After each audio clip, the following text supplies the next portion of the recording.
Hey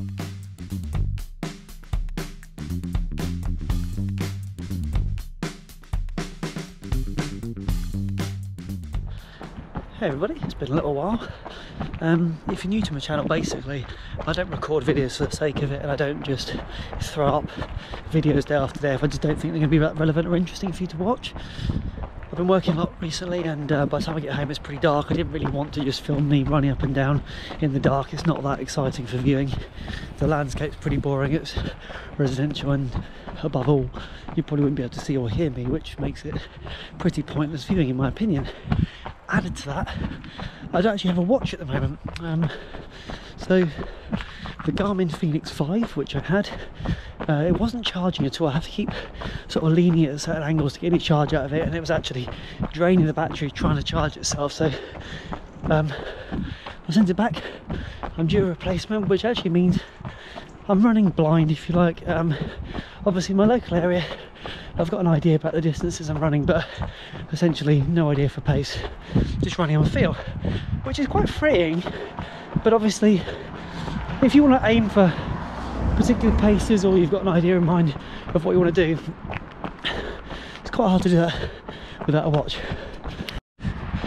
Of course I am aware that I could use Strava on my phone, but I don't really want to run with my phone out, and I prefer, like I say, just to kind of run without any sense of urgency, without any sense of needing to constantly look down.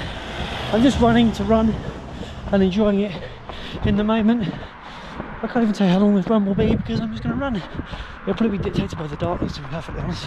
So I have noticed in the past, and I imagine it might creep back in, that when you do run and you breathe in that cold air, sometimes a little bit of a smack on the lungs, and I often decide that towards the winter times I run with a buff just here, and obviously when I'm not talking to camera I just bring that buff up and just make sure I can keep my breathing the same and not feel the same impact of the air going into my lungs.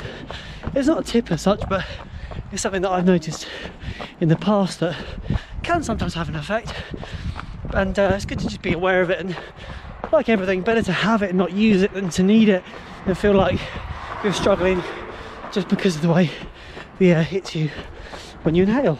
You may be thinking to yourself, well, it doesn't appear too safe what you're doing there, running, no head torch, and wearing quite dark colours. Well, this fleece here, if I go out and I know that darkness is going to set in, I tend to wear this layer, get warm, and then underneath it you can see a nice bright green.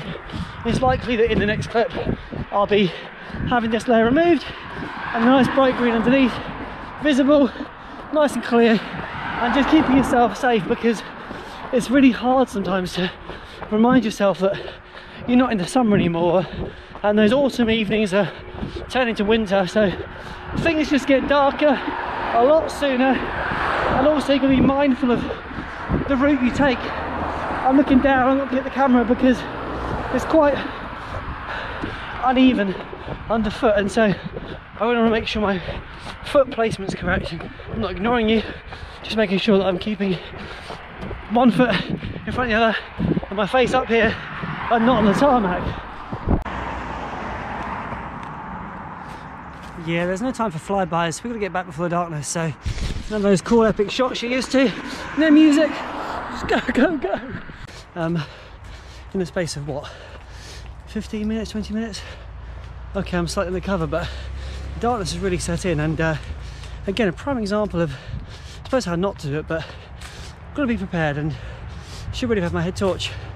I assumed that the light, even though it was dwindling, would be with me for just slightly longer, and yeah, so now, unfortunately for me, I've got to be a bit more attentive with my run back.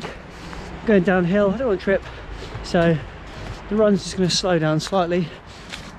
But it's been really nice just to be able to run and talk to the camera and not worry about a goal time in particular. Oh, speaking of goal times, that 10k race that I was going to be helping my cousin with, I haven't heard anything, but I'm assuming, given that we're in a second lockdown phase now, that the run that was supposed to take place in within the next couple of weeks will most likely be cancelled, because I don't imagine they'll have people running little bit of like people running en masse at any sort of event anytime soon. So this series will kind of continue, I suppose. It's not a series as such, I've been just focusing on speed, and yeah, I'll just kind of keep ticking along with it. It's been good fun actually, kind of focusing on some focused speed work.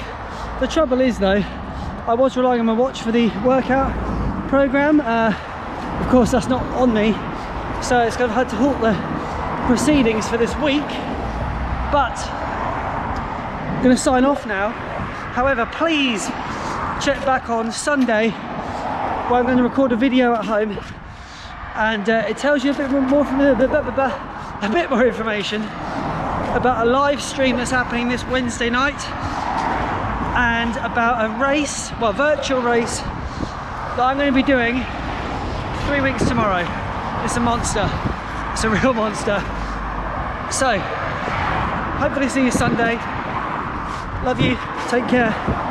And yeah, look after yourself, everybody. Please do. Please.